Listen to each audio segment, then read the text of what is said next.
Today, the White House is hosting Republican state lawmakers from Indiana, his next redistricting target, after Texas voted to redraw congressional maps to help counteract potential midterm losses. But unlike in Texas, the president is encountering some stiff opposition from a small but passionate group of Hoosier Republicans. The New York Times reports that at least 10 state legislators have chosen defiance, with one telling the local public radio station that he is a hard no. But it's unclear whether that opposition is large enough to block the effort, given that Republicans have a 40-seat majority in the State House and a 30-seat majority in the Senate. I want to bring in former Democratic Senator Jon Tester from Montana, who is an MSNBC political analyst. Mark McKinnon is a former advisor to George W. Bush and John McCain and creator of the documentary series The Circus. So, Senator, a state representative, Jim Lucas, who got 68% of the vote last year, told the New York Times this: if we do that now, meaning redistricting, the rule book gets tossed out the window. Besides, he said, Republicans already hold 7 of Indiana's 9 congressional seats. We have a saying, the pigs get fat, the hogs get slaughtered.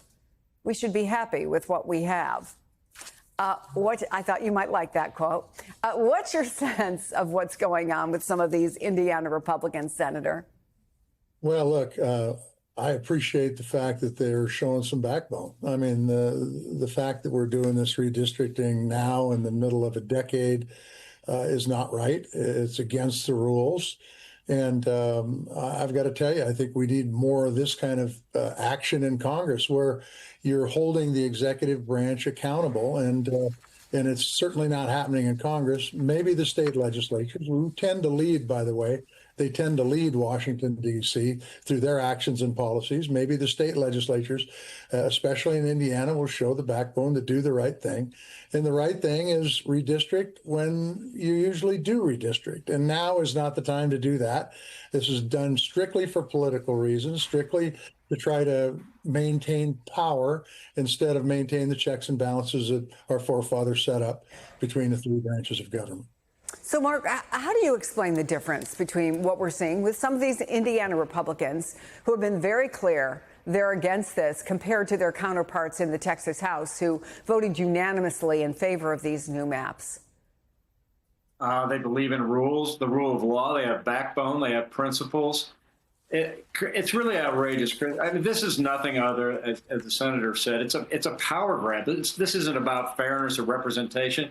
I mean, Congress is supposed to be representative of the constituency of their state, right? Well, let's look at what happened in the last presidential election in Indiana. They did vote for Trump by a strong majority, but it was 60-40.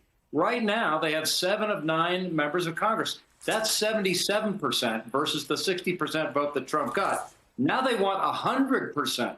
They want 100% of the congressional districts. When 40% of Indiana voted for the Democratic nominee.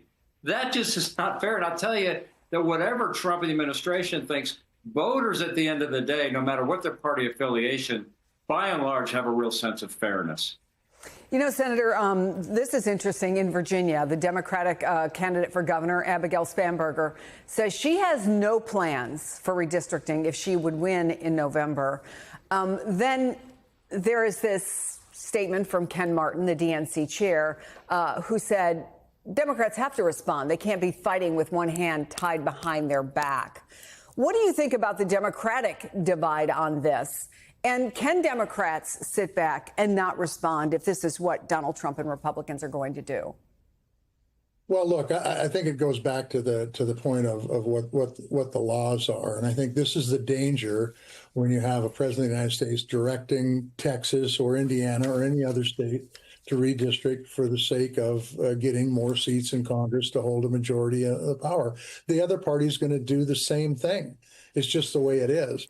And you got to do something to get the attention of the White House. And right now, they tend to do whatever they want in any different area. The previous segment on the Fed is another prime example of the White House just doing whatever they want without regard to the law. So what I would say is this: Abigail Spanberger is a great person. I know her. She's going to make a great governor, and she wants to do the right thing. And I would just say to Democrats, try to hold the high ground, but by the same token, you've got to get some Republicans to join you in a bipartisan effort to hold this administration accountable, which has not happened in Congress at all. Well, as they're trying to do that, Mark, and this is interesting, President Trump is, of course, encouraging Republicans to pursue redistricting, but he is also threatening action against Democrats for doing the same thing. Listen to what he said about California's redistricting efforts. Well, I think I'm going to be filing a lawsuit pretty soon, and I think we're going to be very successful in it. We're going to be filing it through the Department of Justice. That's going to happen. Whatever you think about redistricting in the middle of the stream, Mark, do you think voters get hypocrisy? Voters do, but clearly the Trump administration doesn't. It's so clear that it's just a pure power grab. They think it's okay to do it in Texas, but it's not okay to do it in California. Listen, I don't think the Democrats like this. I don't think they think it's the right way to go, but they think it's the only way to go. You can't bring a butter knife to a gunfight. You got to bring a gun. Okay. I was going to ask Jon Tester what his phrase would be to anything you want to add to that, the butter knife to the gunfight. Well, I don't know. We talked about butchering a hog when they got fat. I would say what's good for the goose is good for the gander. And the bottom line is that I think it's unbelievably hypocritical for the president to say, Texas, great job. Way to do what you're doing on redistricting. California, not so much. We don't like what you're doing. I mean, it just shows the hypocrisy of all this. And it's why people hate politics. And it's why our democracy is not working very well right now, is that we've got a guy in the White House where none of the rules apply. And he just does whatever he wants, whenever he wants to do it. And there's nobody holding him accountable. Senator Jon Tester, Mark McKinnon. Gentlemen, my pleasure to have you on the show. Thank you both.